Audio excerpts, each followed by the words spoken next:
Hey, this is, let me get it on the share screen here. No, I don't need share screen. This book here I'm reading, it's called The Indian Heritage of America. I got it out of the North Myrtle Beach Library. It's a classic, right? And it's by Alvin M. Josephy, Josephy Jr.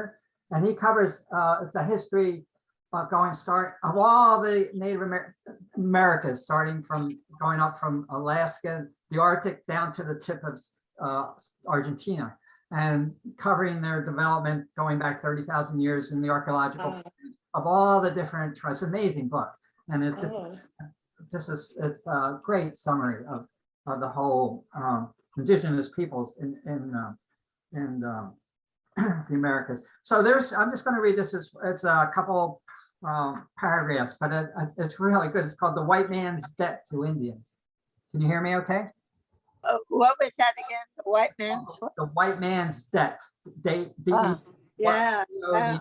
All right, here we go. Few persons today recognize or appreciate the vast contributions made to contemporary life by the American Indians. All aspects of Indian existence, agriculture, government, religion, trade, mythology, economics, and arts and crafts influenced white men at one time or another and helped to shape the destiny of each of the countries of the Western Hemisphere. Starting with Columbus's landfall in the Bahamas, the Indians supplied the newcomers with foods that were new to him, taught him how to plant, fish, and hunt with Indian methods, guided him through the wilderness over Indian trails and in Indian-style watercraft, introduced the white man to Indian implements, utensils, tools, clothing, and ways of life that made existence easier and more secure. By friendly trade, he supplied the white man with furs and other goods to help revolutionize styles and materials in the old world. And his art forms, craft, and cultural objects heavily influenced certain aspects of European artistic and intellectual life. Indian gold and other treasures, particularly the South American gold, built up the courts, armies, and navies of European rulers and nations, particularly Spain. You know, Spain came away with stole all the gold from the Mayans and the Incas, and financed intrigues, robberies, and wars among the imperial powers of Europe. Finally, Indian social and political concepts and structures profoundly influenced settlers and old world philosophers alike, and played a significant role in the evolution of many modern institutions of government and daily life. Now, this is interesting. Listen to this, among the world's total food supply today, almost half the crops grown now were first domesticated by American Indians and became known to white men only after 1492. Two of these crops, corn and potatoes, are now, with rice and wheat, the most important staples in the world.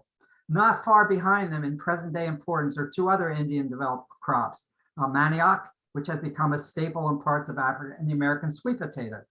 In addition, Indians introduced to the white man more than 80 other domesticated plants, including peanuts, squashes, peppers, tomato, pumpkins, pineapples, avocados, cacao for chocolate, chickpea for chewing gum, many kinds of beans and other vegetables and fruits that were common to most people, that are common now. All cotton grown in the United States, as well as the long fiber cotton raised in Egypt and other parts of Africa, is also derived from species cultivated by the American Indians. Tobacco, first seen by Columbus in the form of cigars in Cuba, came from the Indians. And at least 59 drugs, including, he names several of them, like Ephrata, Cinchona bark, the source of quinine, cascara, sagrada, laxative, etc., etc. Okay. In addition, people today make use of numerous Indian devices, including canoes, snowshoes, moccasins, hammocks. Hammocks were invented by they weren't used by European. Those the Indians who used them. Kayaks, smoking pipes, ponchos, rubber syringes, dog sleds, toboggans, and parkas. Indians' designs have affected many manufactured goods, from beach backrests to jewelry. And both the rubber ball and the game of lacrosse were adopted from Indians. And then, not to mention all the thousands of names that we conquered them, and then we named the city after them. And then words from that have. What was that about the names? So many names of our cities and towns that we conquered the Indians. Oh, yeah. Then we name a city after them. Yeah. Like Pontiac, Michigan. Right. and all the words that have come into the English language: wigwam, succotash, tobacco, papoose, chipmunk, squash, skunk, toboggan, opossum, tomahawk, moose, mackinaw, hickory, pecan, raccoon, cougar, woodchuck, and hundreds of other words. Many other common expressions come from translations of Indian ideas: war paint, Indian file, bury the hatchet, paleface, warpath, big chief, Indian summer, and happy hunting ground. Literature, music, art, drama and dance, motion pictures, and television programs have all reflected the influence of the Indians, although their interpretations of Indian culture and history have often been far from accurate, and stereotypes and cliches. And then there's a whole Indian myths and legends that permeated the culture and have been an influence on writers, okay, Indian ceremonial dances, etc., etc. To some extent, they have an impact on non-Indians, such works as Longfellow's Hiawatha, etc. Let's see, Boy Scouts and Girl Scouts, their whole ethos and the things they do, the things that Scouts have to learn, are all based on Indian ways in the woods, how to survive in the woods, etc. Let's see, and then it goes on to say the influence, of course, with medicine. This is interesting. Indian shamans in the early days were frequently called upon to minister to pioneer whites who were without the benefit of nearby white physicians. Several Indian healers became celebrated in New England and the Midwest, and Indian herbs and drugs were adopted wholesale by grateful whites, some of whom exploited the popular reliance on Indian medicines by concocting and peddling worthless nostrums under such labels as Seneca oils. In other words, it was, but anyway, so many Indian shamans and healers that whites would go to their physicians and not get healed, and then they go to the shaman and then they get healed. It happened lots of times. And then politically, our whole Constitution and our presidency, the separation of the three distinct, the Supreme Court, the presidency, Powers. and all that. That was all influenced by the League of the Six Nations, okay? And they actually consulted with Ben Franklin and others. Actually consulted with the Indians, and so they had the first real democracy, outside of the Seneca, the Iroquois Federation, since Greece, So there you go, on and on. And they're supposedly the savage, right? That doesn't know anything that we have to conquer, and right. So, all right. So, what's your source of information? I'm reading from this book I just put up. It's a great book I got out of the North Myrtle Beach Library. It's called "The Indian Heritage of America." And okay. And it's by Alvin Josephy, Josephy Jr. And he covers the history of all the region from the Arctic to the southern tip of Argentina. So all the South American tribes, their whole history, the archaeological finds going back 20,000 years. It's really a brilliant book. But this was one of the early chapters, the debt, white man's debt to the Indians. I just read excerpts from. So. A lot of that information is on the PBS special on Native Americans. Yeah, thanks, Mark. That was really good. I watched all those. I encourage people to watch them. There's 4 of those PBS Native Americans, and they're really good. Really good. Hey, before I forget, I want to do a little self-promotion here. Those of you, hey, I just published a book. Oh, wait a minute. I got to put on share screen. Hold on.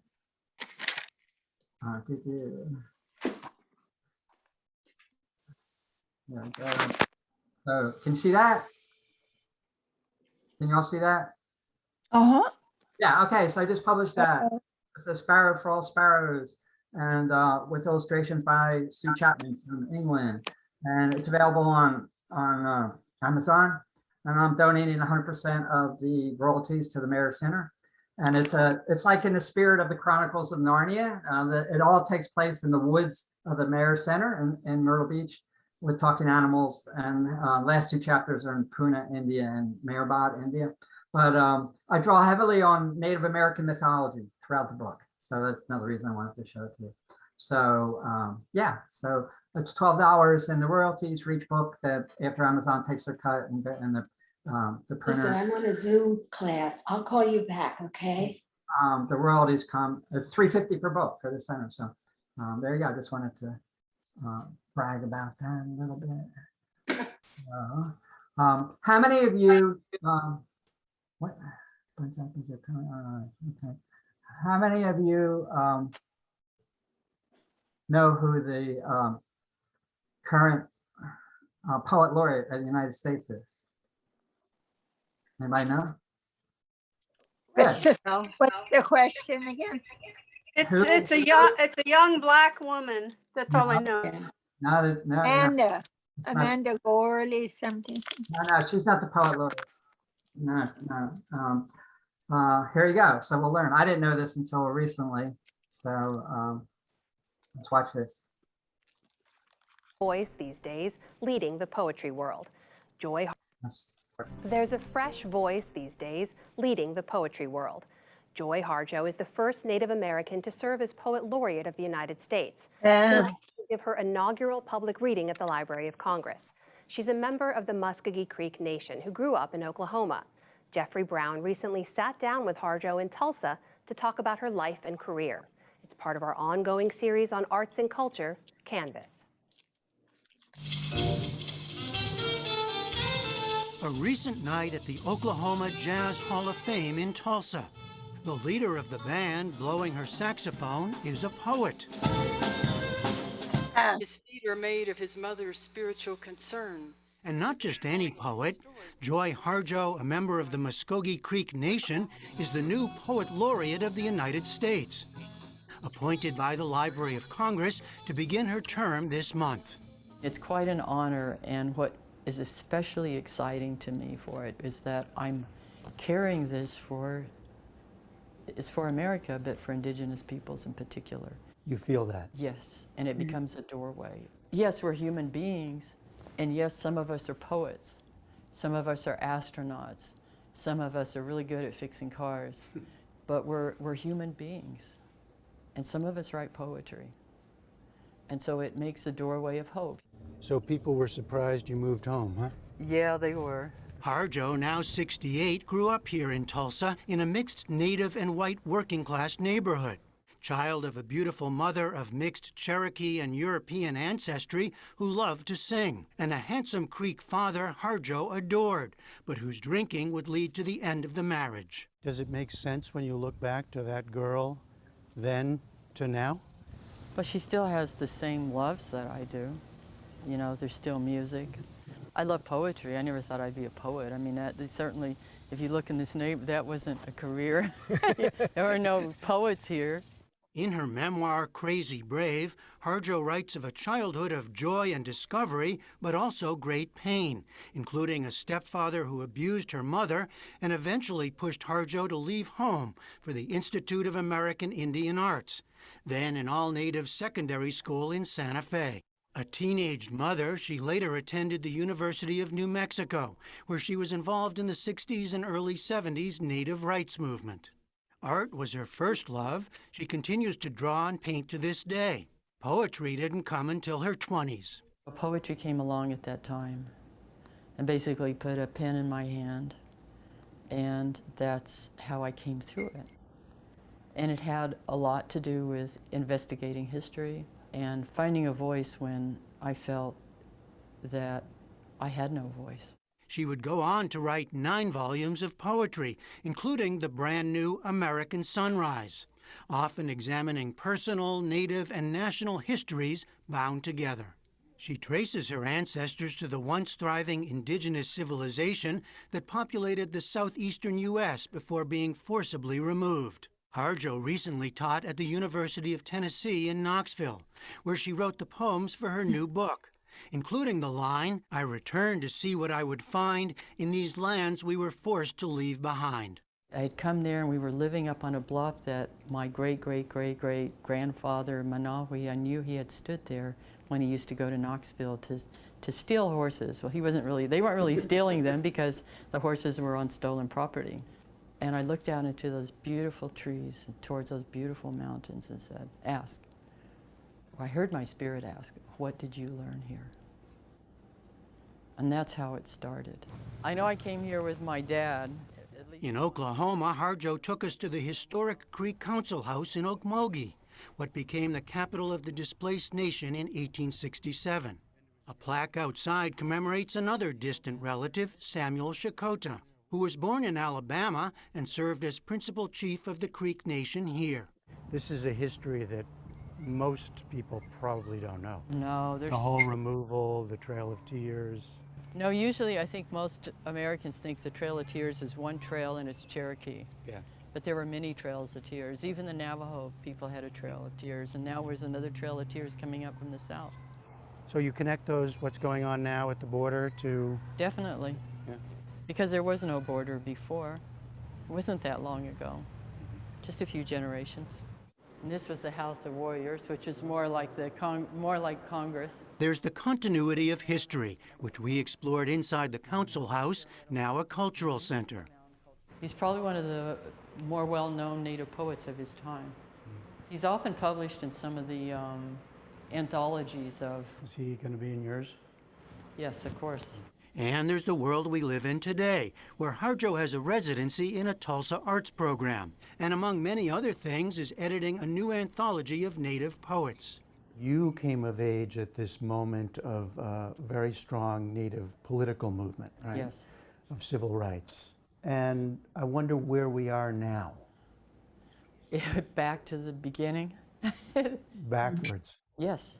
These times are very similar to the times of Andrew Jackson, the times of Indian removal, Yeah. with where, you know, hatred, the utter hatred. It's not everyone. In fact, I think those forces of hatred are really a relatively small part of the population. Whatever this force is, it's the same force that said natives weren't humans. It's the same force that came in and said, well, you are more powerful if you have more money than anyone else, or that you're more powerful if you have light skin, or you're more powerful if you're male. There's something about that that's destructive to everyone, because we were all created by a creator who loved us. Native rights, women's rights, poetry, music, which he didn't take up seriously until her 40s, and a sense of history. History is people. History is stories. It's poetry. And that's what I love about poetry, and that's how poetry teaches me. Poetry has taught me that you can time travel in a poem. You can get to know people in a poem. And poetry is the place you can come to when you have no words.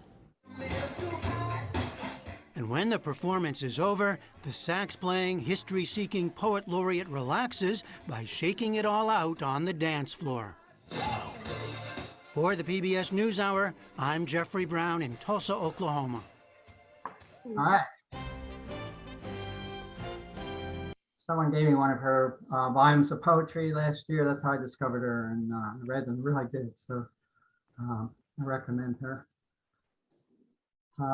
So today we're going to cover, so here's the thing I made with all the videos already set up. I just got to copy and paste them. So today we're going to cover, let's see, petroglyphs, a little bit about mass, something called parfleches, and then we'll see how we do. I've got some short videos about some contemporary artists, Native American artists. So it should be interesting. Let's go there.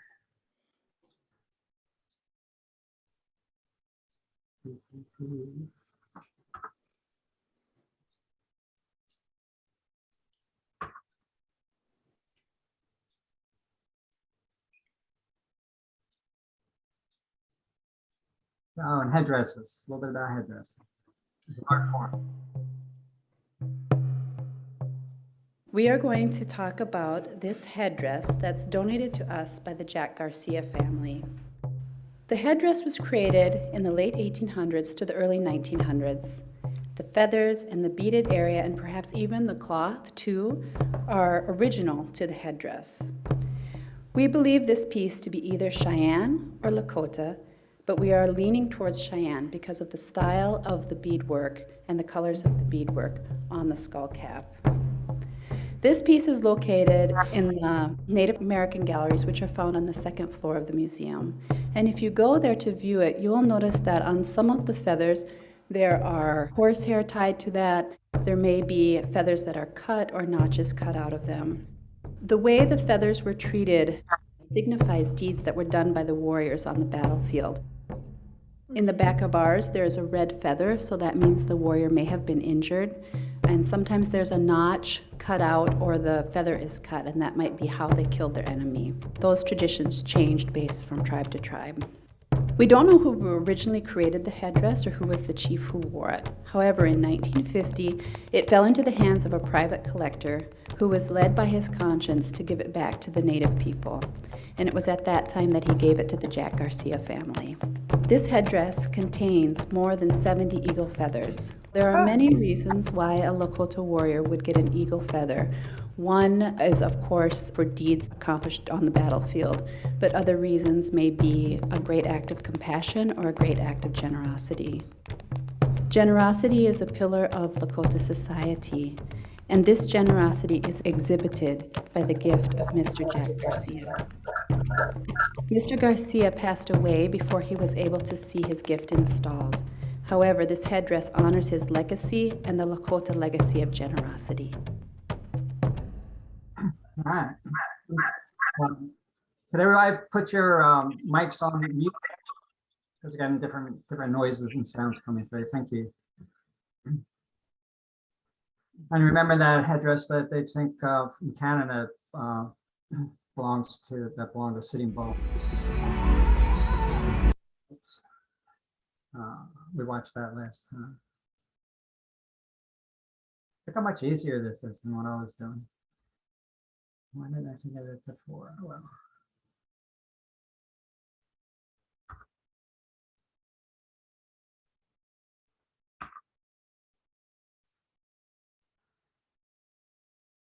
We got here mass, Native American mass, a little bit about this.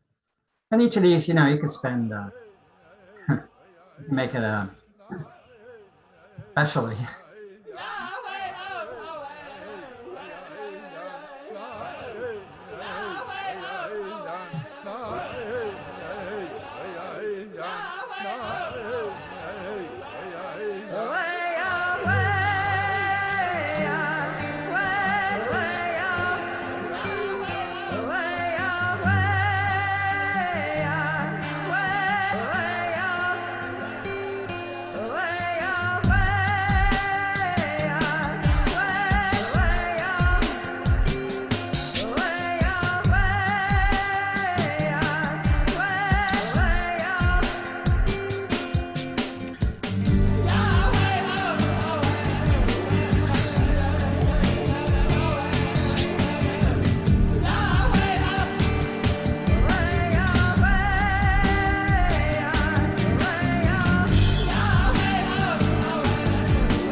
thing that comes through in all these is their sense of balance in their designs. And their designs are incredibly advanced, just from an abstract point of view.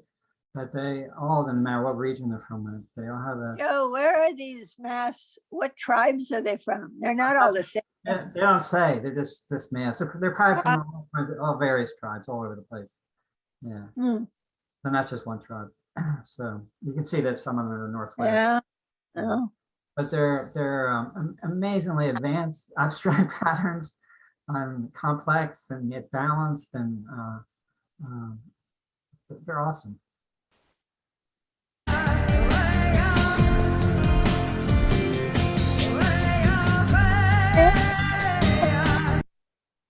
Also, I think, and again, art, it's not just art for the sake of art.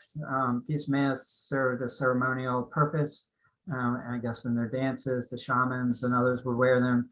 It could be to invoke the spirit and energy of a certain divine being or an animal spirit, maybe possibly to help them with the hunt, but variety of purposes, ceremonial purpose, spiritual purposes, to keep those divine beings, to get the blessings of these divine beings and help with prosperity in the tribe or success, etc. So, but it's all that there's the spirit world is equally real or more real to most of these native tribes. That the spirit world is very interacts in a visible in a way that's with them every day, and is giving signs, and you can invoke the spirits in the spirit world to bring success on earth.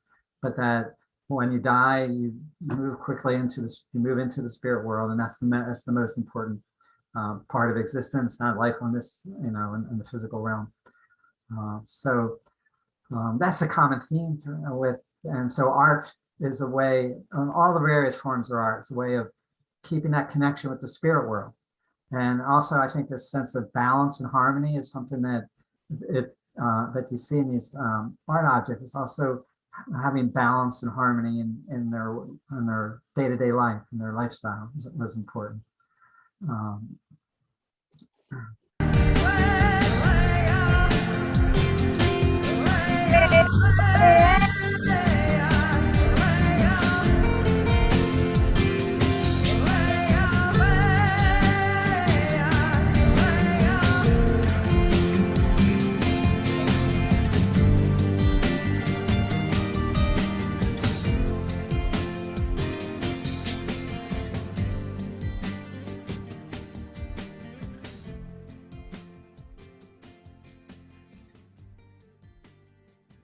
All right, this goes on for 8 minutes. We just wanted to, again, you could probably spend a lifetime studying Native American masks and the purpose they serve.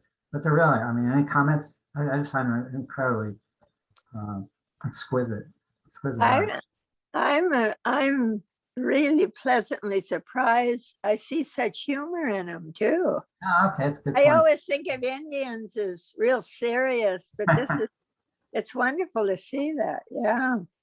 No, the Indians had great humor was in their myths and legends. There's many of them are very humorous and funny. I'll show it for a couple more minutes.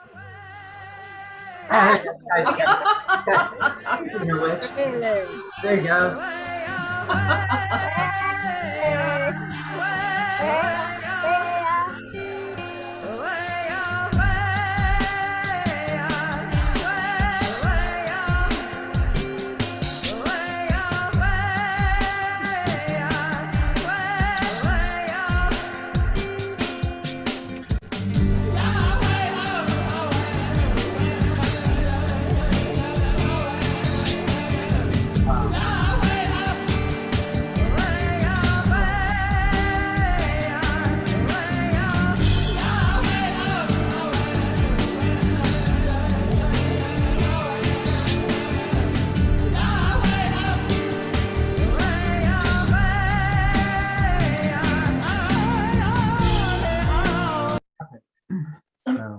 Yeah. Joe, I wonder about this, the spirit world in the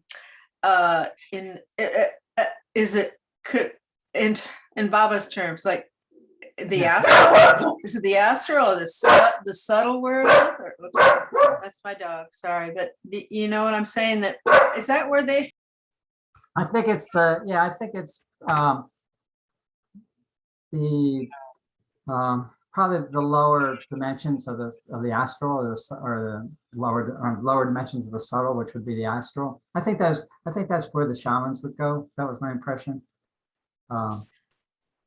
The Carlos Castaneda, his Yeah. books are so, my goodness, is shape shifting and Right. just all kinds of phenomena. Yeah, I could do this. So I think that's the probably, just in terms of biology, must be first plane powers, maybe second. Maybe there must have been some very advanced Native Americans, so that were on higher planes, I'm sure.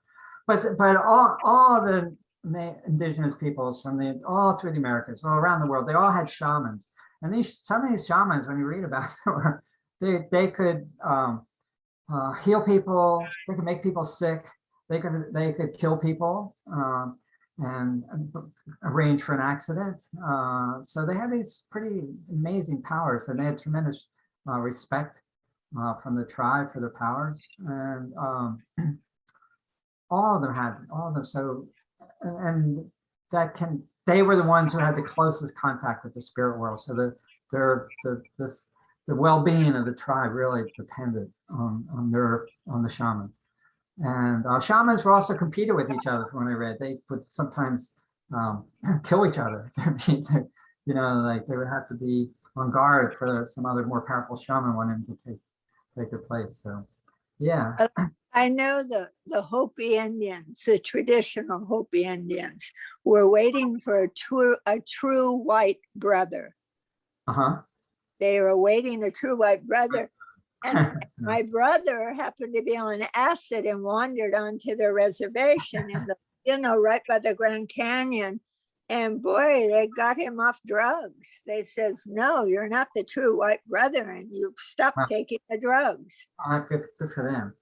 Yeah, because other tribes take drugs, but also the Hopi Indians have never warred as a nation against any other nation ever. Right.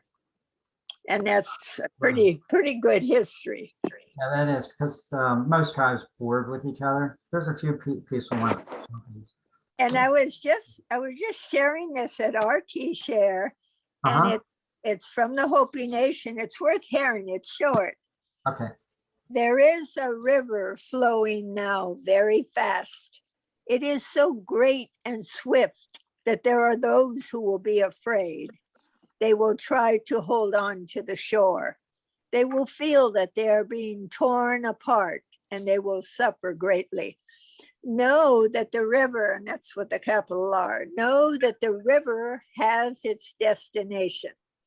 The elders say we must let go of the shore, push off into the middle of the river, keep our eyes open and our heads above the water. And I say, see who is in there with you and celebrate.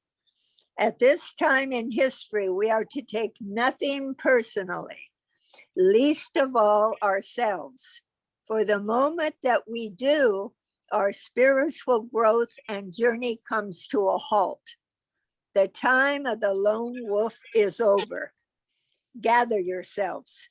Banish the word struggle from your attitude and vocabulary. All that we do now must be done in a sacred manner and in celebration. We are the ones we have been waiting for. All right, great, beautiful. Thank you. Yeah. Powerful. Hey, Joe, I wonder if Baba's agent in Albuquerque was a shaman. Well, didn't Baba say, I think he was beyond shaman. Wasn't he like a fifth planer or something? I don't know. That's what I'm asking. He may have been a shaman for the tribe, but he was like, he was way up there.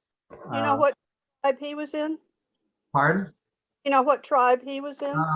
So if he was in New Mexico, it might have been a Zuni or Pueblo Indian. There are various tribes there.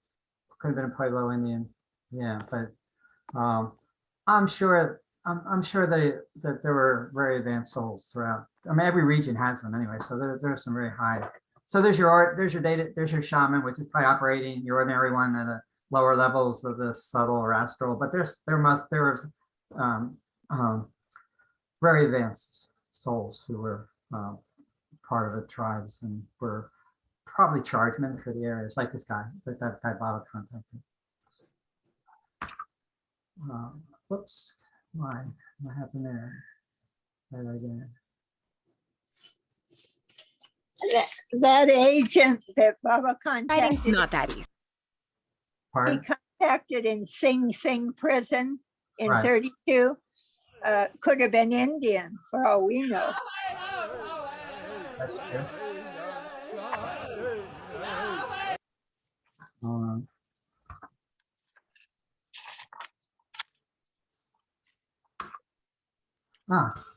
Wonder why that is. There's a typo.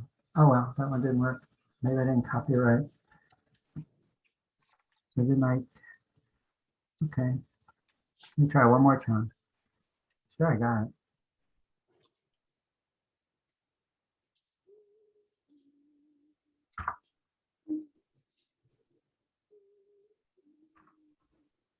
No, okay, I have to scratch that one. Maybe I didn't get the whole thing. So this will lead into rock art and petroglyphs and how they the kinds of materials they use. We'll talk about. But ochre is one of the they call it the world's first red paint. Ochre. Artists have been using ochre for hundreds of thousand years. It's a naturally occurring pigment. So like this, a lot of the rock art, you see what's done with ochre. It's an iron ore. And I think that's where they, you know, the red face, because once you get on your hands and face, it's hard to get off. It's like it really stains. It's a mineral that doesn't wash away or decay, so it can last through the ages. So you see a lot of red ochre rock art. Andy Goldsworthy, I don't know, I watched him, he was finding those iron pieces of iron, grounding them up and blowing them, if you remember. So I just want to say, and there was in the Great Lakes region, there's ochre was very prevalent, and so you see a lot of the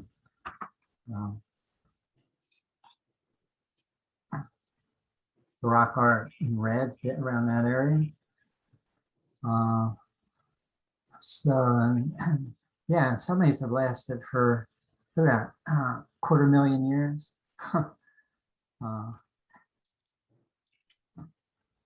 The earliest human-made drawing is a red hashtag on a small rock. Like, I'm sorry, I was wrong with that date. It's about 73,000 years ago. So there you go. And this in Spain.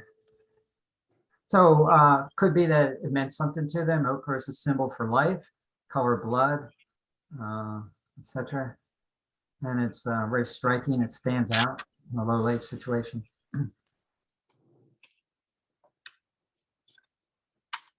All right. So about rock art.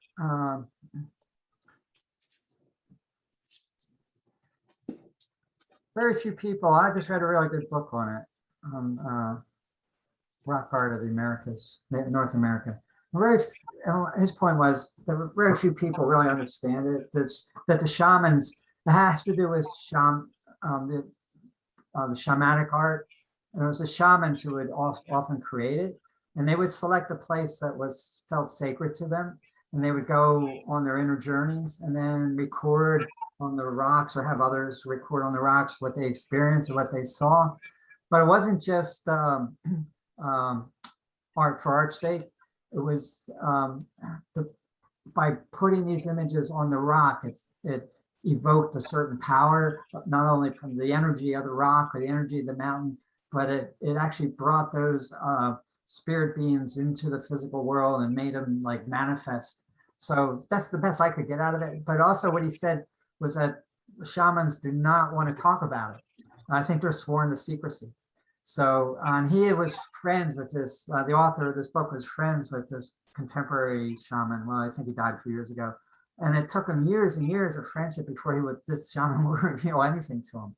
So a lot of things people say are not really accurate. To say, oh, they were just pointing out best places to hunt. Or if they drew bison on the wall, on the rocks, that would make for success in the hunt. But they say, no, there's a lot more to it than that. There's a spiritual, mystical dimension just to a lot of the rock art that we can only guess at. And some of it, though, is definitely the more recent ones are recording historical events. I think like you would see rock art portraying a battle between U.S. Army and the tribe. And I don't know if they were doing that to ensure success in battle or if they're just recording historical events. Who knows? So, and some of it's astronomical. You see that they would coincide with the equinoxes, right? And so, yeah, so let me see which one did I get it? I got that one. And so it's this one, right?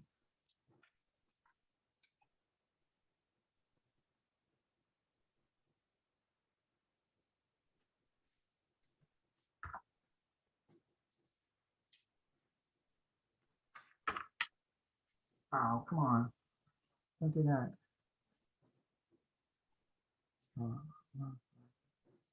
Darn. Software. Oh, I see. I didn't get the whole thing.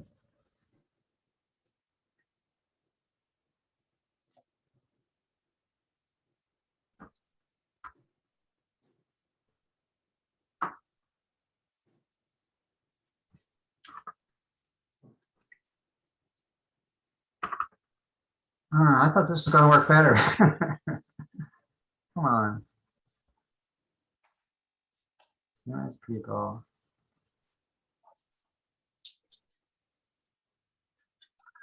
Was working.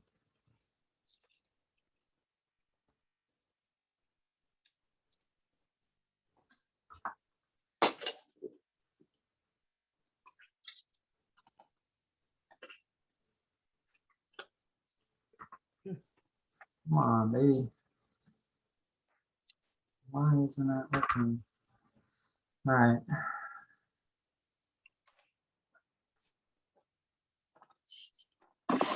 Well, when Baba went to California and Mayher Mount, he said he had been there before. All right. Wonder when. So that's what this.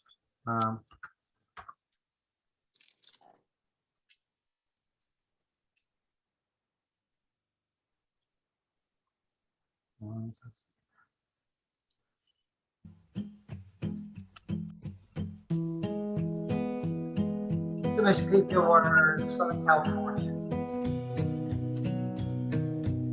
And where California, many sites.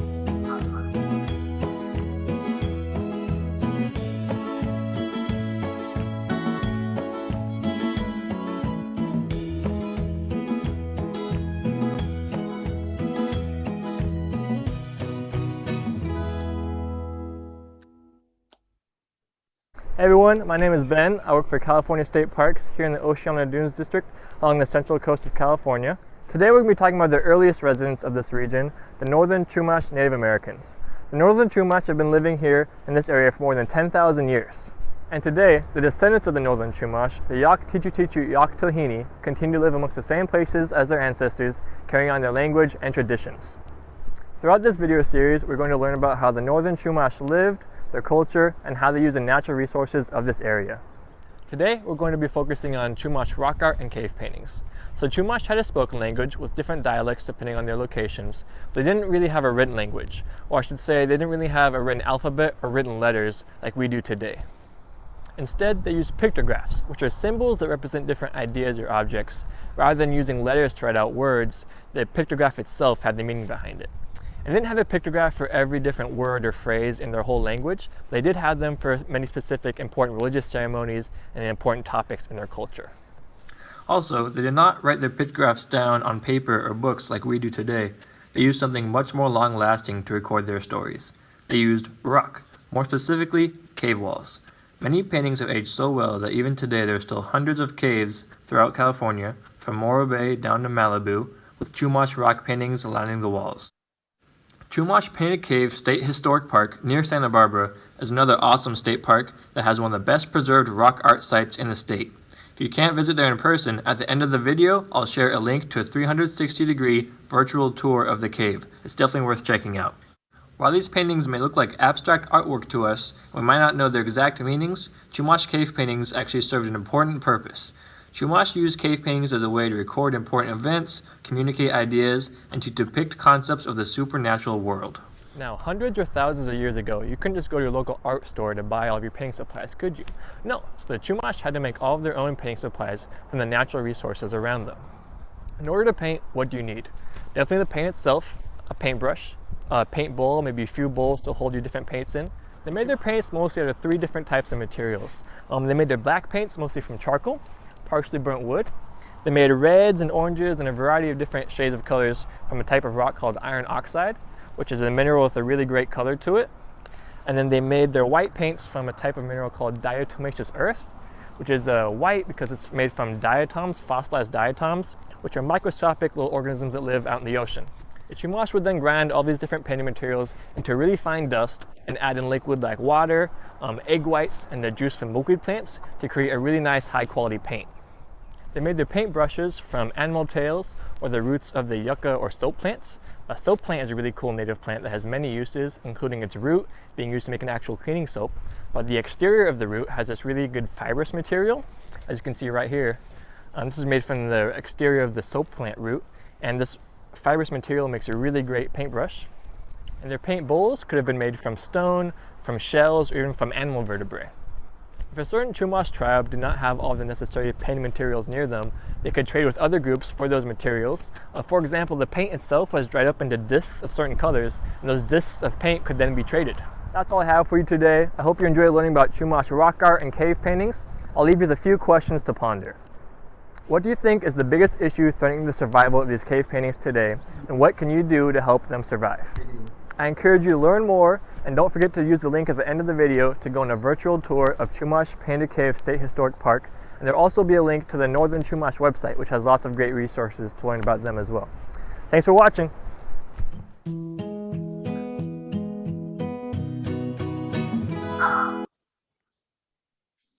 Yeah, like again. I think that Chumash, I think they have a burial ground right there at Meherman. Do they? Ah, Yeah. okay. Chumash, rock art, Chumash. Chumash. Chumash. Agnes Barron reminded me of being Native American. You know, she was like this amazing person.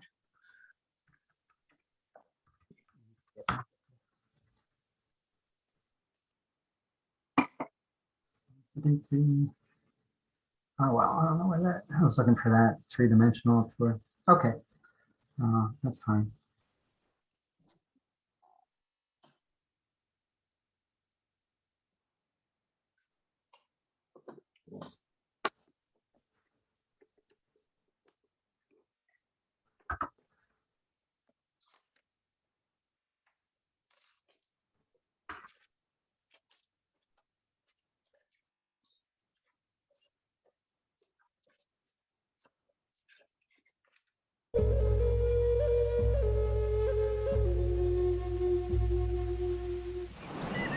Concentric circles, spirals attached to spirals, creatures caught in mid-transformation from man to bird. Petroglyphs have been discovered at thousands of sites throughout the West, We refer to them as that they were brought here by the old ones, and the old ones are the ones that had put them there. And there's a lot of people that believe that there's the abilities to interpret them. There's people that are very spiritual and medicine type of people that use those things, that have that ability to interpret. And they really record and share a whole variety of things. I mean, a way of life that was occurring way back when. Among scholars, there is little agreement on interpretation of this rock art. But one expert in the field, Grace Burkholder, I think this woman gets it.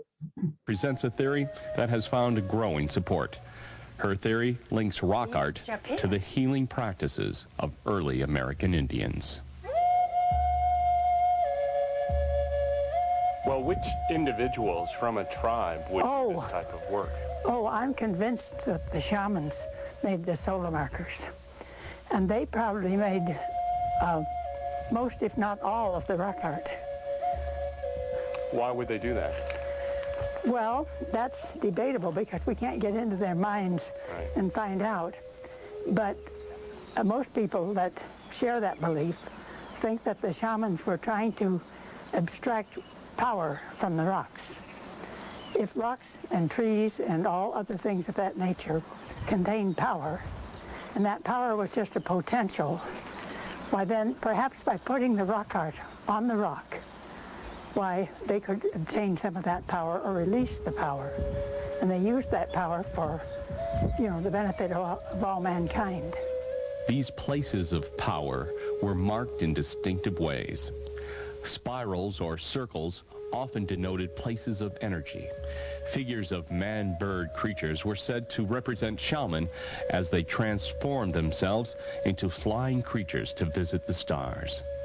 And seasonal markers like this were used to control the tribe's movement from one location to another at the right time of year. They were doctors and scientists and priests and artists and solar observers. They were in control of the weather. They had to provide good harvests, and they also had to provide balance and harmony in the universe.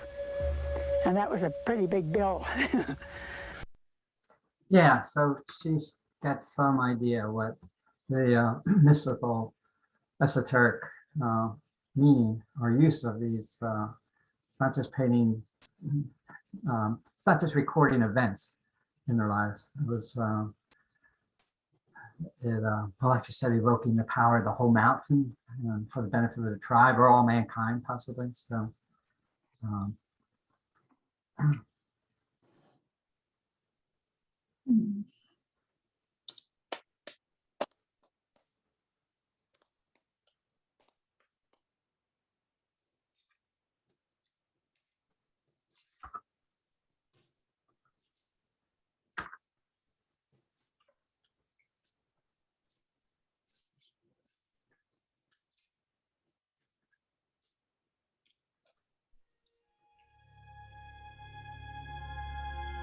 just watch, look at these, just showing them and just enjoy them.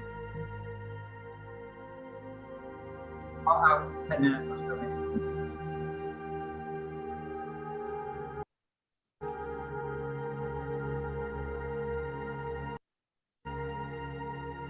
See the okra.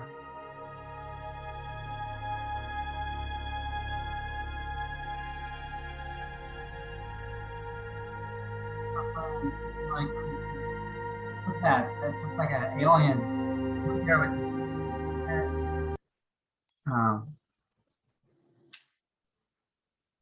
Right over here. Yeah, like that.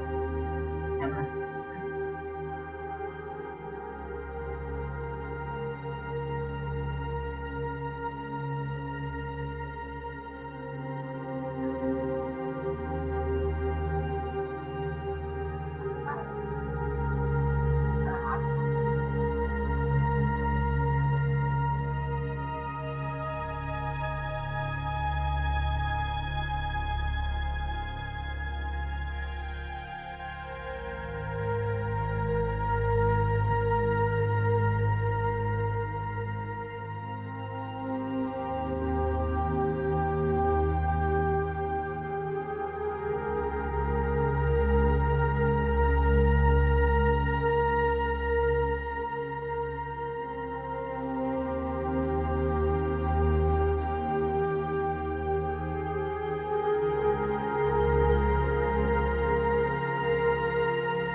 All right, any thoughts or comment on these? I mean, they strike me as very otherworldly, other dimensional, complex. I like to study early peoples of England and Ireland, and there's so much that's the same Really? between them and here. You know, people who had no written history that we would say, you know, they're pagans, but there was something across the whole world at that time that was the same. And a lot of the things I've heard about how the Native Americans put all of their, what do I want to say? Their houses and all were going in a certain direction. And it's kind of the same thing as the monuments in England and Ireland. You know, they were based around the solstices. And how did these people who never, as far as we know, talk to each other, come up with all this that was the same at the same time-ish? I find it fascinating. But then if they can travel on an interdimension, they can maybe they were communicating with each other, just not in ways. Could be. You know? Yeah. If they're absolutely. If these people are on the inner planes somehow, or even lower inner planes, they could communicate with people all over the place and shares certain, but manifests similar designs and yeah. The spiral is definitely a design, universal design. And that has many levels of interpretation, the spiral. Right. But these are other, they're human in some way, another way. They're like creatures from another aliens from outer space or something, like the way we could think of. But also that the shamans could become a bird, literally, and fly, go, and then birds could transform into humans. Humans could transform into birds, or other animals, and they had that ability, which is an occult ability. Yeah. Anyway, so these this mystical, spiritual, we want to call it, or certainly occult dimension, was permeated indigenous life from all over the world. And it was, and so every other functional objects, whether it's bowls or baskets, or what they wore, particularly for ceremonies, and the mass, everything. And it was done with such beauty and sense of harmony and wonderful sense of color. But it wasn't just art for art's sake. It was to invoke constantly in their day-to-day life the spirit dimension, for the blessings of the spirit, for the prosperity, for the crops, but also more than that, more than just, it was also because they believed that they were going into the spirit world. This was a temporary, life on earth. What was it, 35 years? Maybe was the average amount of time. So, and that is so lost today, right, in our culture. That it's all about, it's just the world is all that's. I think there are still people who can communicate this way. There are definitely people. No, what I meant is in the primary culture. There's always, definitely. Oh, yeah, no. Sorry. But I'm talking about the primary culture of indigenous peoples was this, and our primary culture is commercials. It's making money, right, and success, and in a very worldly sense, and the spirit realm, and even science. Science denies it, and everything. Human beings are reduced to brain chemistry.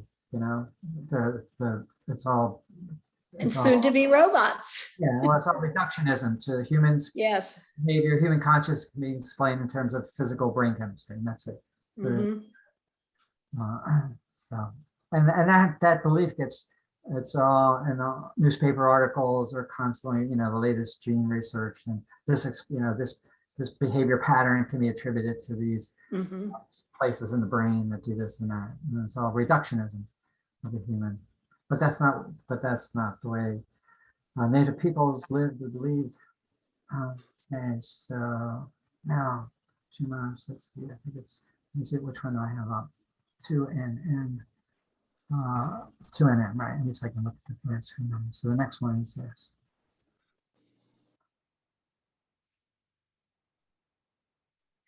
Yeah, when Baba spoke of America early on, he said it was too material. It had great energy, but it was too materialistic, and that he would change that. He would change it into spirit, creative channels. Yeah. Hope he does it soon. This one's interesting. It's actually a Hopi guide talking to a group of people on a tour about a site where there's pictographs. And so it's good to get a Hopi guide point of view on it.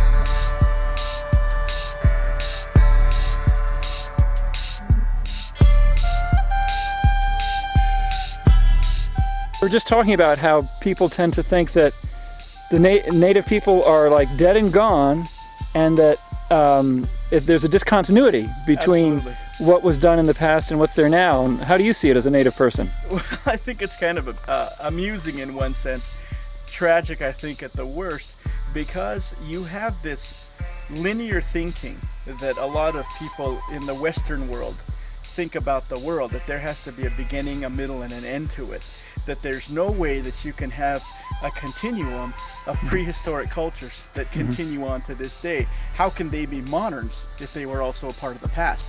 And I think that's one of the most dangerous parts of thinking that we can, whether you're talking about ancient cultures, ancient traditions, ancient arts or something, that we have to somehow rediscover these things, when if we're just with a little bit of attention to detail, we never have to have forgotten them in the first place. Basically, 800, 1000 AD up to about 1400. About 1400, for some reason, they abandoned the area. And those dates are pretty significant, 12 to 1400. Around the Southwest, and we're talking from California past Texas, all the way up almost to Wyoming. Right around 1200, there's a really big thing going on around here, and there's a general flux going on. Now, there's something called precession, and precession is the wobble that the Earth periodically does every once in a while. And what that precession does is it shifts the North Pole, or where the North Pole is, a little bit more toward the sun or a little less away from it. So what happened in about 1200 is you had a little shift away from that, and what that did is it caused the ice caps to grow. As it caused the ice caps to grow, precipitation on the planet dropped off about 30%. Okay, about 1/3 of the water that we get from rain stopped coming. And so what that did in the Southwest was that caused a lot of problems around here. There evidently was a lot of war going on, a lot of flux, a lot of fighting, a lot of problems, a lot of people passing away, people, just the population just dying off. Now, between that time period and what have you, all these through here, that's when your big beautiful ones like Mesa Verde, like your Montezuma's Castle, those come into vogue. They're hidden, they're tucked away. Before that, people were living all over the valley, kind of like they are now. But when things get dangerous, people start tucking up. Now, what's interesting, that's what the archaeologists can tell you. Now, like I said, my background is in this. My father, who couldn't be here today because he's actually on another tour on the other side of the valley right now, he's an oral historian. I have been learning history in the Southwest since I was about 6. Like I said, I'm 39, so this is essentially all I know. And so what we do is, how do you know this history from the beginning of when you left Guatemala thousands of years ago to today? Well, you're a glass group, and what am I doing dragging you out here? Looking at this stuff here. Well, the whole reason that any Native American would have started doing aesthetics, would have started doing art, would have started doing any of this thing here, was to relate some part of their history. One thing you're going to find with most, if not all, Native Americans is that identity is key. And the identity is based upon your tribe, and most of the time it's a land-based identity. Okay? You are not Hopi if you're not on Hopi land. You are not who you are unless you become, quite literally, a part of this. What I've been trained to do, in many cases, it's easier the further north you go, the less so the further south you come, is actually read these. No archaeologist will believe us, and that's quite all right with us. We're not concerned about what scientists would say about this. We are concerned with how this relates to our culture and our history. For example, you will have these spirals, you have these circles that go through there. Depending upon who you talk to, and depending upon the context, they will either be references to sun or references to water. Over the course of time, they begin to interrelate, and sometimes they refer to sun and water at the exact same time. You will also notice that there are some random scribbles. You can see these sort of zigzags that kind of go back and forth like that, right? Some people say those refer to the rivers around here. Some others will say those refer to migration routes. You are also going to see what they call zoomorphs, or animals, okay? And you're going to see what look like long-legged, long-necked birds, perhaps waterfowl of some variety, a crane or an egret or something like that. You'll also see things that look like an animal with horns, maybe an elk or a deer perhaps. Over here, you'll also see things that look kind of like a lizard. fat ones with a tail through here. Now, beyond that, you'll also see, I don't know how many there will be here, but you'll also see things that are called anthropomorphs, things that look like people, okay? Now, depending on who you talk to, and our particular Hopi version of it has a couple of things. When they're like this, they're talking about migration. When they're talking about stuff like this, it has a tendency to do with the land base where you are. People, they say, who are honest, who are pure, gods are going to be like this. Because if you look at me, I have nothing to hide. Okay? These refer to our identity as us who we are. They're also directional pointers that aren't exactly specific unless you know what you're looking for. So you have a couple of animals and plants kind of zigzags painted on through here. Now I will, and I cheated because I looked inside the visitor center there, but I will guarantee you that one of these is a clock. Okay, you see the spirals on this far end, and you see the spiral next to this crack here? Well, their relationship is sort of like this. In the past 14 days, I have gone to 17 archaeological sites in the Southwest. This is what I do. This is what you do when you're unemployed. Run around the Southwest, and I've taken a look, and I have found many, many, many different calendars. Do you know what happened last week? Anyone? Solstice. Yeah, thank you. A solstice. We had the I'm sorry, with the solstice or the equinox? No, equinox. Equinox. Sorry, equinox. Yes. Okay, which means that the equinox means that that's the halfway point between the summer and the winter solstice. That means the days are exactly as long as the nights. Exactly. And what's really cool is that that's when those will line up with a shadow. Depending upon where the line is, if you can see this rock here that's not connected to the cliff, but this big stone walk here, it'll cast shadows. And I don't know where this particular shadow comes from, perhaps on this side, but all of these will cast shadows. What's neat about them, to talk about the science for about 10 seconds here, is that they can tell that these clocks are accurate to within 1/10,000th of a second about every 500 years. Because they were made right around the time of that last precession.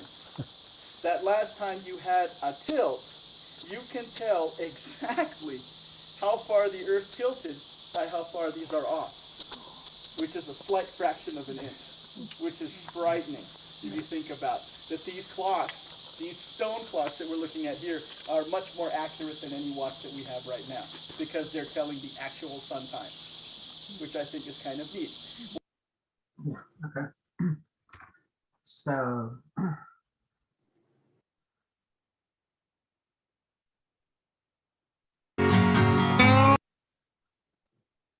that was a good, slightly different explanation. He wasn't emphasizing kind of shamanic mystery, but the tribal identity and the astronomical reason for those, which is throughout the world, using them as marking the times of the equinoxes and the solstices. You know when the solstices are and equinoxes? Do you know the dates? Somebody tell me. Are you still there? Yeah, what do you mean the dates? What days of the year are the solstices and equinoxes? Oh, September 23rd, 21st. autumnal, well, That's 22nd, 23rd, I think. It's September 21st. Is that an equinox or a solstice? That's an Oh, equinox. equinox. Yeah, September. It's a fall equinox, right? Yeah, and it And then the spring, March 21st is the spring equinox, right? yeah. And then, so then the summer equinox, when the day, solstice is when the days Solstice. are equal, that's June 21st, right? Right. And then, so the winter solstice is when March, no, when is that? So December 21st, December 21st. Yes. Yeah, so it's, yeah, so Yes. June 21st and December 21st. The the happiest and saddest days of the year for me. Why? The winter solstice means things are getting lighter. Oh, right. Summer solstice, it starts getting darker. I Does, don't right? like the dark.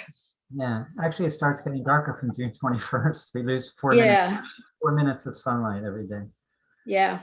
All right, so just a little bit about mask, a little bit about petroglyphs. There's like a, you know, but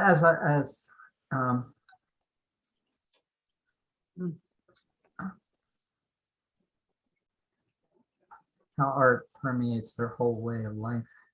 So now I'm going to look at two names you should know: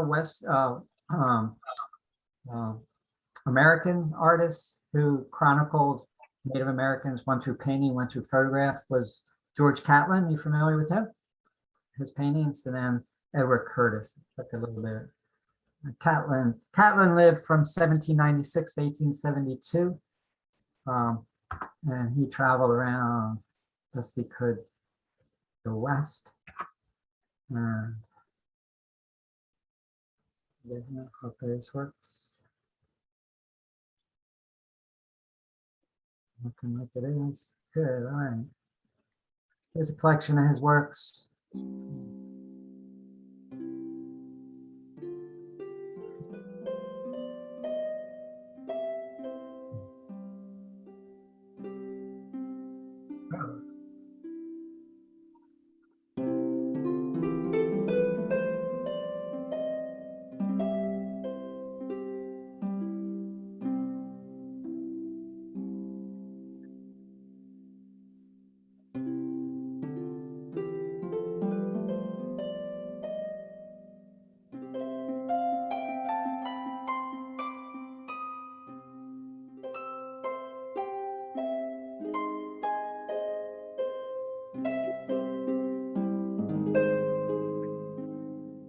Who is that Indian? No name. They don't give. What tribe that tribe it is that has a hair coming down the middle of the forehead? I'm not sure.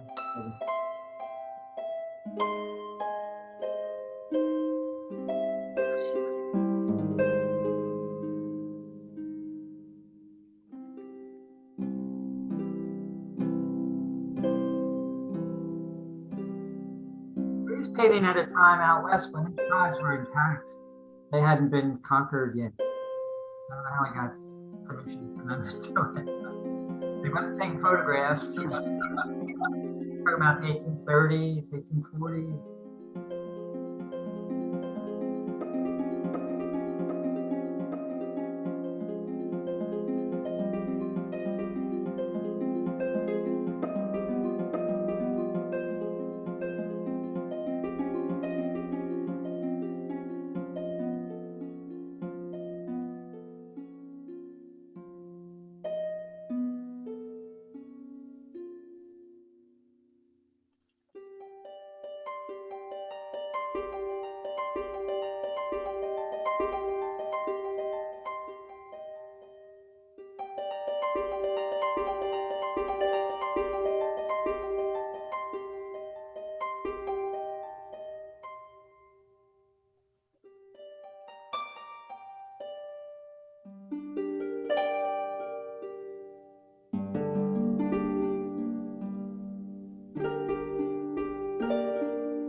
Scouts.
Eric.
Prairie dogs.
One thing that comes here for me is how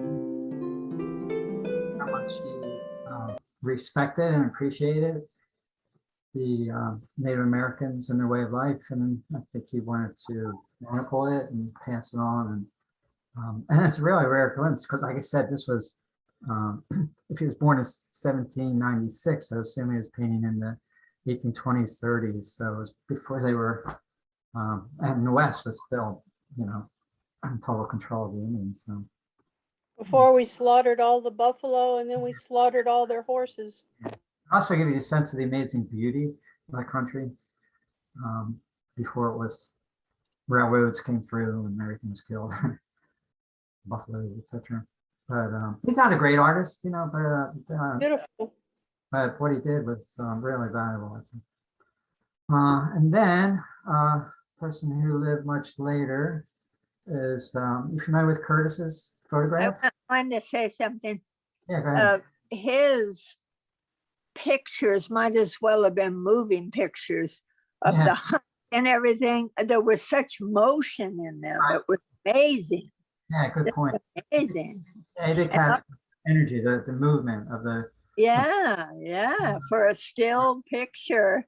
Yeah. And I remember, Darwin Shaw was a cowboy for a while up in the, up that way, Montana and that. And Darwin Shaw said, to have that outer space helps you inwardly. As far as religion, it was kind of like their religion. Yeah. To No. live in space. Exactly. If you've been out there, it's the space, and there's a real unique energy. That's so maybe even more so that energy before the white man came in and took over. But that's a good point you made about this, his movement, how he captured. They're like yeah. The video camera. Exactly. And also his caring for these people. That's Such what's caring. That's what's up for me. How much there's a rare white man who really had a tremendous respect and caring for him. It really comes through. Wow. So same with this man. Curtis, familiar with him? So I know the name. Edward Curtis lived from 1868 to 1952, so recent. So he went around the country taking photographs of indigenous people. And of course, he's catching them at the tail end when they've been put on reservations and their culture destroyed. But nevertheless, they're amazing black and white photos. And they really capture the spirit and the dignity and the nobility of these people. So we'll look at a few of those. And also he did it not just black and white in his ochre color. He did, thousands of them. And they must have really trusted him. Like the way they trusted Catlin earlier. Because these people who posed for his photographs. And I think they were maybe suspicious of cameras by nature, but he must have made them feel very comfortable. Because it just feels like they open up and let the camera look into their soul. And so to me, they're really horse capture. His capture was a fierce warrior, achieved various honors in battle. He wears a leather shirt with perforated design and split sleeves. Right. So that other one, Catlin, when you showed like the face paintings, the portrait, I wonder if he was just painting the Indian, or not from memory, it's interesting. Well, wait a second. That's a good question. Let's hold on to this. And I'm going to go to Wikipedia for Judge Catlin.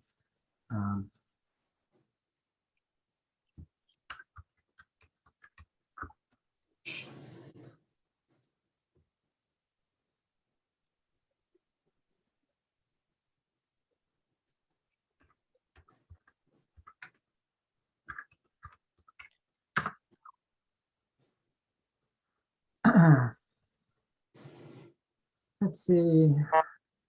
He traveled to the American West 5 times during the 1830s, and he wrote about and painted portraits that depicted life of the Plains Indians. All right, so let's see. Does it say actually? They wouldn't have had photography back then, would they? No, there's no cameras. I'm just trying to. They must have posed for him. That's what I'm thinking. He visited 18 tribes. He produced the most vivid of his career. He produced more than 500 overall 500 paintings. Wow. Right. So he visited numerous tribes around the western half, and let's see. It says when he returned to these, he assembled the paintings. So he did them. They must have had them posing. and then maybe completed it in whatever studio he had. Then he also went to South and Central America, and he did more travel on the forest.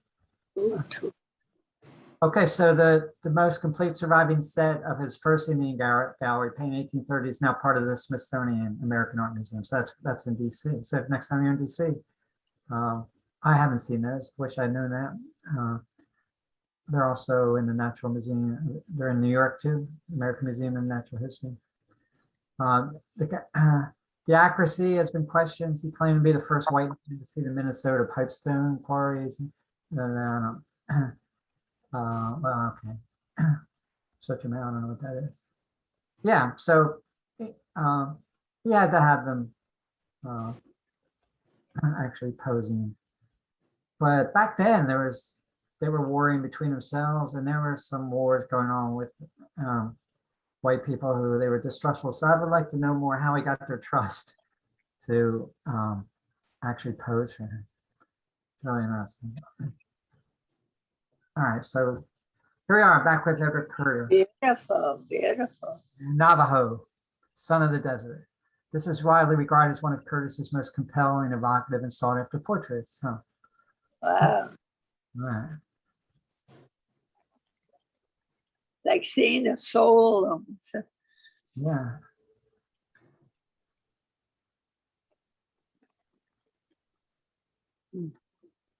Ogalala girls. Sounds like rock group.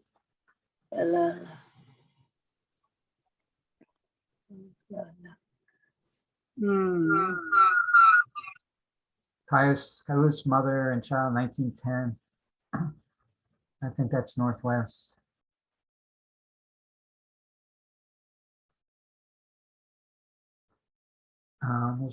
That's one site. There's another one has more of his works. Actually, it's the Edward Curtis site itself. It's really worth going to this, spending time watching, looking at these photos.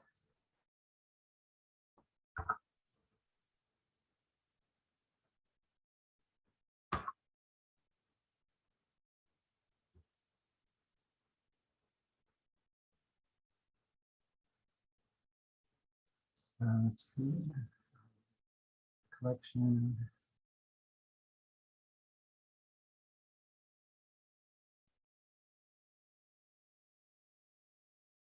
Large prints.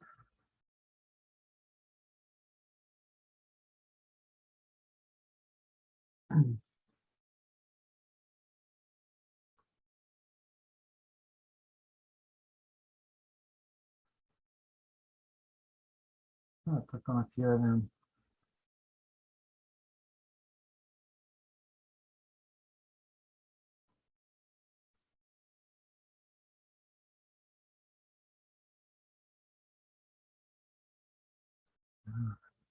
Switching back too far. I'm gonna do that. They should have a way to scroll through them.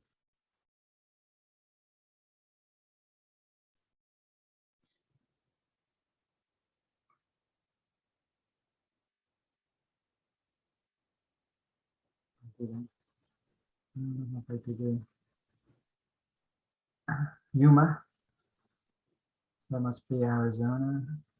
All right, Maricopa, yes. Havasupai, Hualpai, those are Southwest. Havasupai. Oh yeah, that's west, that's Arizona. And each time I go back, it goes back to here instead of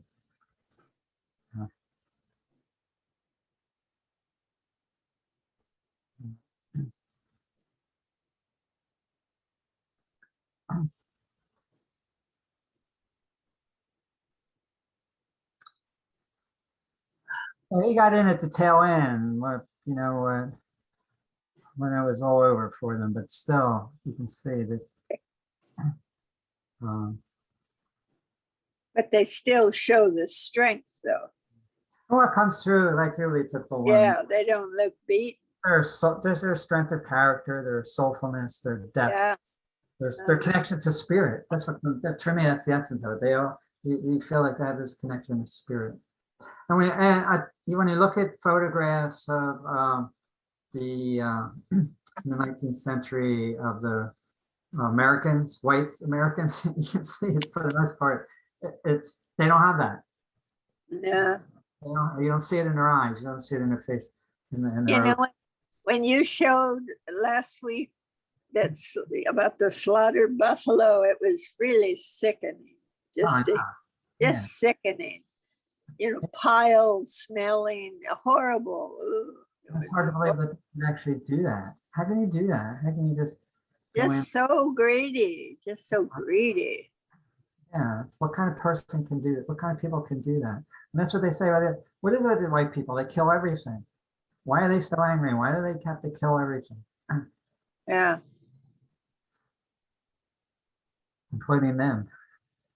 But when you think of that Baba said, you know, America was after his blood for a long time, after his blood.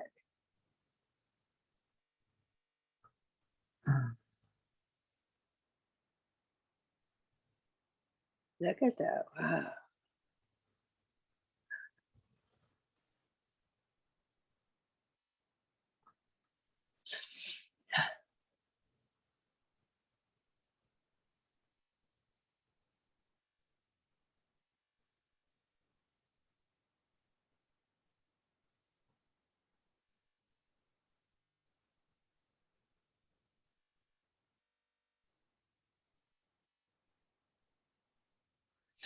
It's interesting. I would imagine that the Indians were very intuitive, and the whole, you know, annihilating them just about kind of put us backwards. Now we have to learn intuition, you know, really. Oh, when you live a lifestyle that's totally integrated with nature, and yeah, develops naturally. When if you live disconnected from the natural world, like you know, and sharing, the whole sharing. artificial. It wasn't like gathering, you know, the top 1%. You know, it's just horrifying. It's horrifying how it is today. These photos are a little bit larger on Google Images. That's a classic, this one. Yeah. Oh, they're beautiful. Maybe I can scroll. Yeah, okay, these will scroll. Yeah. Those,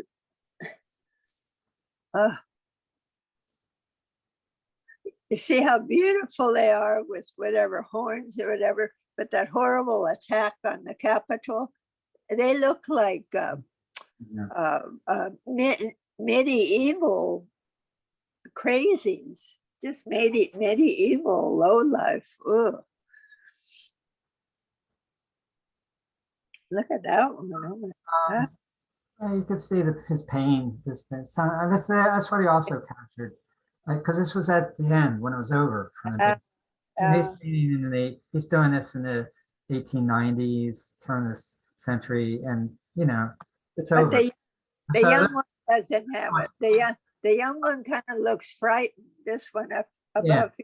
Yeah. But some of these, the older ones who, you see the pain in their face. Yeah. That's a beautiful picture. Boy, that lady's seen it all. I'm sure some of these people witnessed slaughters. Oh my God.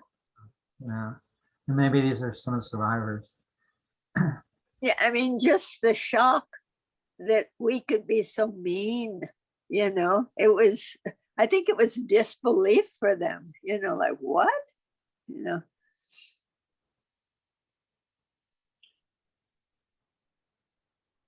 Wow.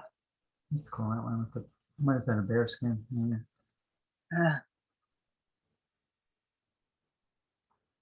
That one guy had a whole necklace of bear claws. It looked like it was just, wow. So I think both Catlin, that's Curtis, and Curtis have a great sympathy and feeling for and compassion for the people. And he wanted to, both of them wanted to capture through painting and through photography. And maybe I think to wake people up to who they are. And these are, I think, both of them had a powerful effect on the American public and changing attitudes. A photograph like this will help dispel a lot of myths about their savagery or their, whatever that was people wanted to believe. So they did a great thing.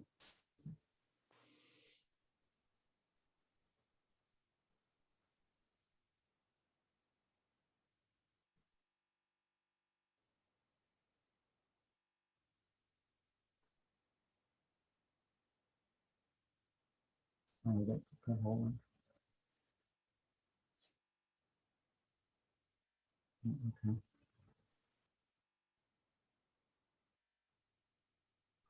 All right, so see,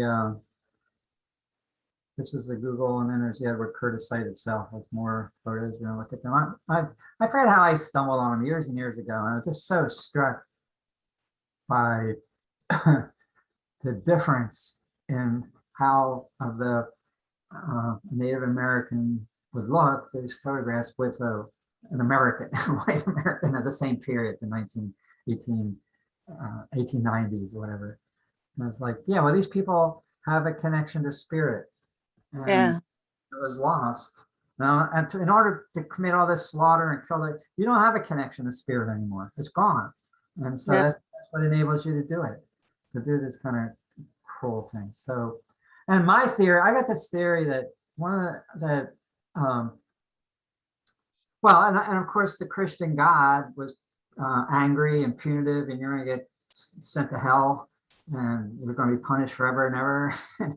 And the Great Spirit wasn't, Native American was not like that at all. He was a loving God, and they didn't have any eternal damnation. So that had to be a factor in the anger, and they were brought up often with very harsh parenting as a result. But my theory, I have this theory that unconsciously whites saw that the Native Americans had a connection to spirit, and that they were like jealous and resented them for having something that they didn't, that was lost, and it made them angry and wanted to stomp them out. And even it's because it was irrational. It was totally irrational, the hatred. It didn't make sense. Even when the Indians tried their best to cooperate, like the Cherokee, it didn't matter what they did. So I just think it was like it was totally unconscious. They couldn't articulate it, but they saw that Native Americans had a connection to spirit in a day-to-day way, and that they didn't. And that, so when you see this, so that's they resented them and hated them for that. And they were afraid of it. Yeah, definitely afraid. Yeah. This isn't the God I know. The God I know is punitive and angry, and these people, they seem happy and all, but they're pagans, and you got to eliminate them. Eliminate it. The Pilgrims wanted religious freedom. Yeah, right. So, that's such a joke. Anyway, so I think it was a cultural conflict between the Europeans and Native Americans and the Indians, but I think maybe at the root it was a spiritual conflict. That was the basis of it. Yeah. The Spanish too, man. When you would do the Spanish, just all they did was destroy in Central and South America and the Southwest and in the California.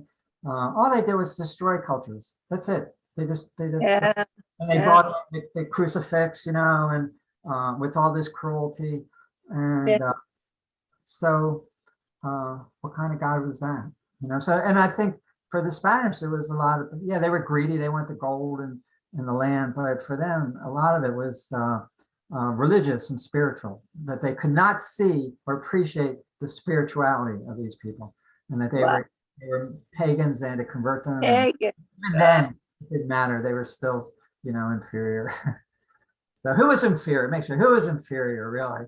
Who was the inferior culture, right? Make sure it was in a lot of ways it was the other way around.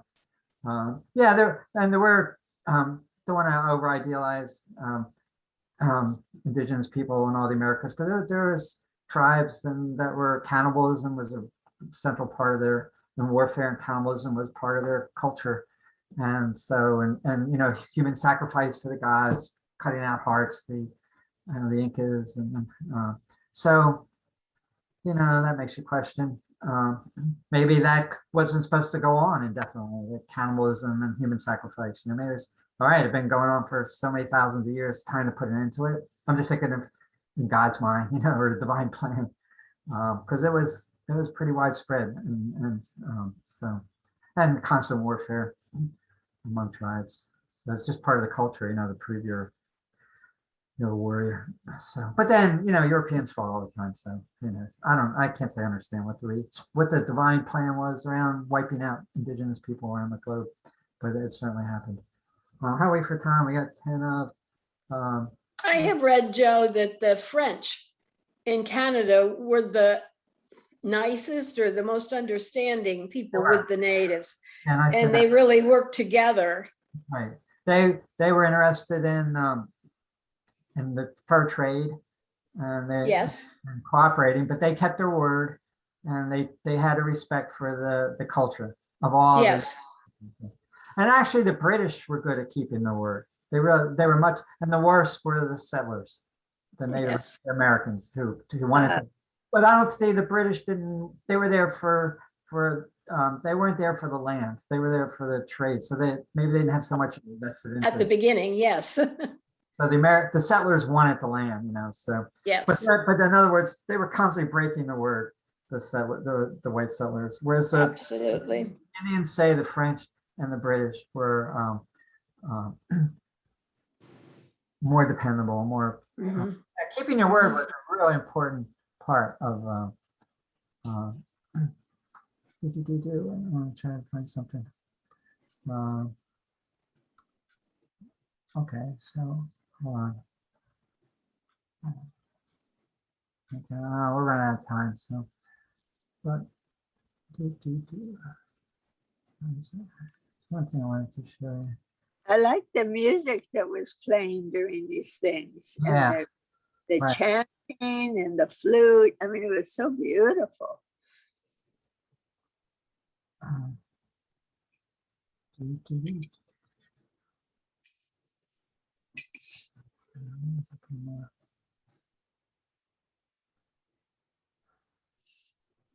Got so many things I saved.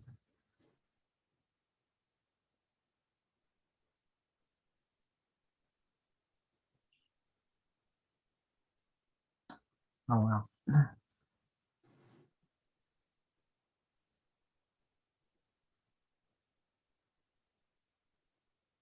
I could do another one. I didn't get to these contemporary artists. Want to continue with this theme one more time? Yeah, I love it. I love it. Yes. Okay. Yeah. All right. Well, we'll pick up. But that's just one. Yes. There's other people. Are there any people that don't want to had enough about Native Americans who want to move on to someone? Are there any no's in the audience? If not, I'll be happy to do one more. Because I'd say do one more. You want to? Go ahead. Particularly Do one more. Okay, there's like 3 or 4 contemporary artists I wanted to cover, and then there's a good. Yes. I could show that documentary from the PBS Native Americans. That gets into art too, but there's this one little talk here. Where is it? Talk on it. And then after that, I want to go into the Chinese, the Song SONG dynasty, the art of the Song dynasty. Yeah. And maybe the Ming dynasty. That's good. Yeah, nice. Yeah, that would be good. Okay, we'll switch continents after. Yeah. All right. So the Song dynasty and the Ming dynasty, amazing periods of artistic achievement.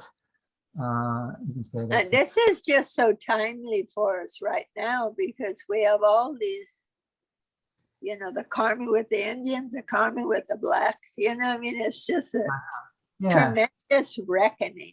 Just such a reckoning. And, you know, it has to, you know, Baba, he said we were after his blood and he gave it. You know, it's not a slight gesture. Yeah.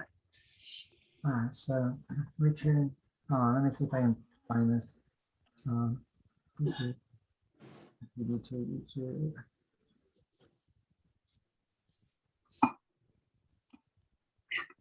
So now that face painting, it probably wasn't all war. It all wasn't war, or it wasn't.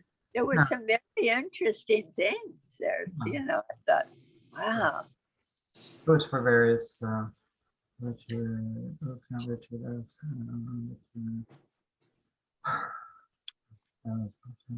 Oh, man. Yeah.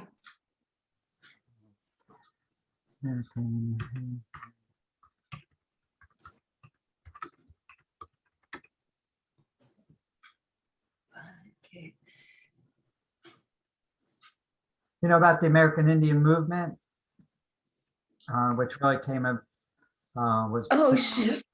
in the 60s, what started, and I'm trying Yes. to, Russell Means, that's his name. Yay, Russell Means, yes. No, Russell Means, all right, good. There's a great, I think I got 5 minutes. There's just he gave a talk to Congress in the beginning of it. It's really good. That's what I was looking for. I had it saved, I couldn't find it. Hey, Barbie.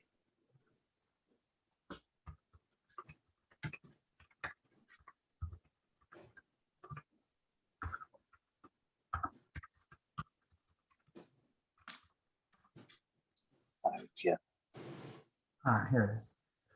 Just the opening of this. That's the way he addresses these congressmen. What time? We got 4 minutes. Hamatakwepe, Mima Lakota. Imaganta Hama King is it Yoshpai, Kile Hesapa King. Lila Wakan. Mitaki Ate Tashunka Witko Tioshpai. Mitaki Ina Wambli Zuya Tioshpai.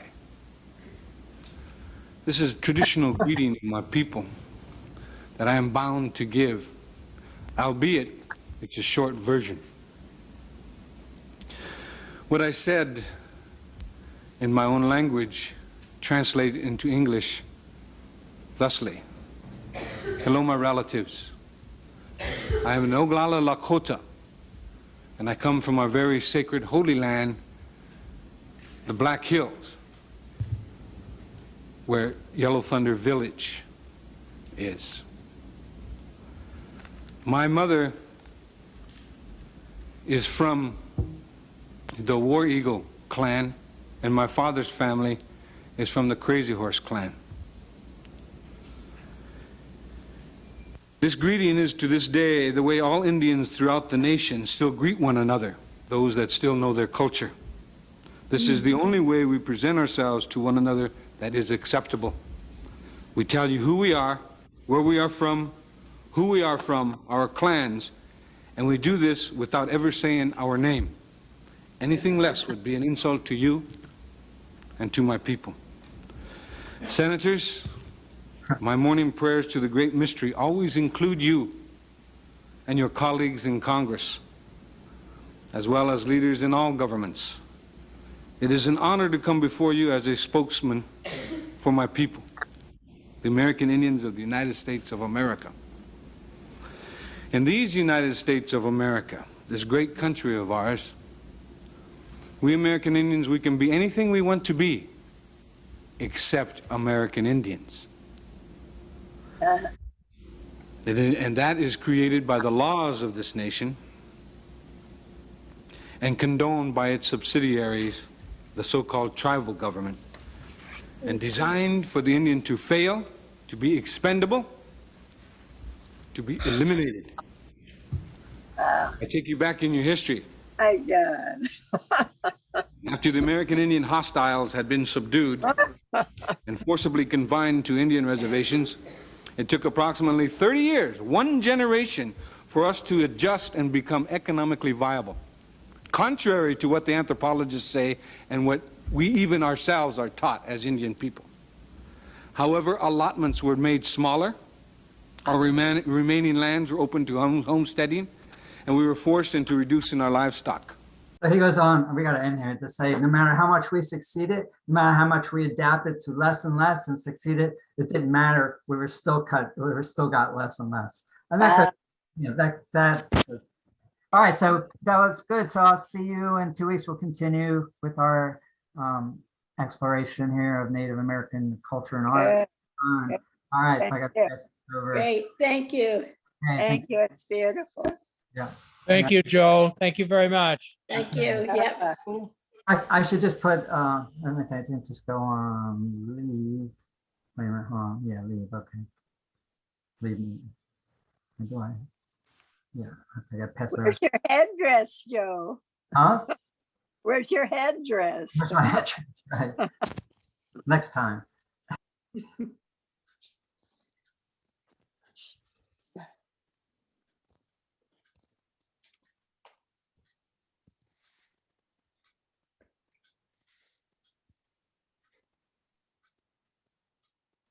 Wow, that was so good. Ugh.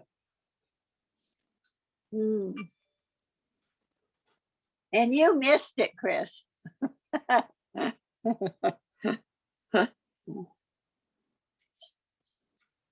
Wow. Mm. What did I miss? What was the meeting? Oh, American Indians, you know, it was so beautiful. So beautiful. Yeah. A lot of great things on Zoom, on Baba Zoom. What do you mean? Oh, all kinds of good programs, different interesting things on Baba Zoom. Baba Zoom. Zoom, Baba And Zoom. the whole world, Baba Zoom. Yeah.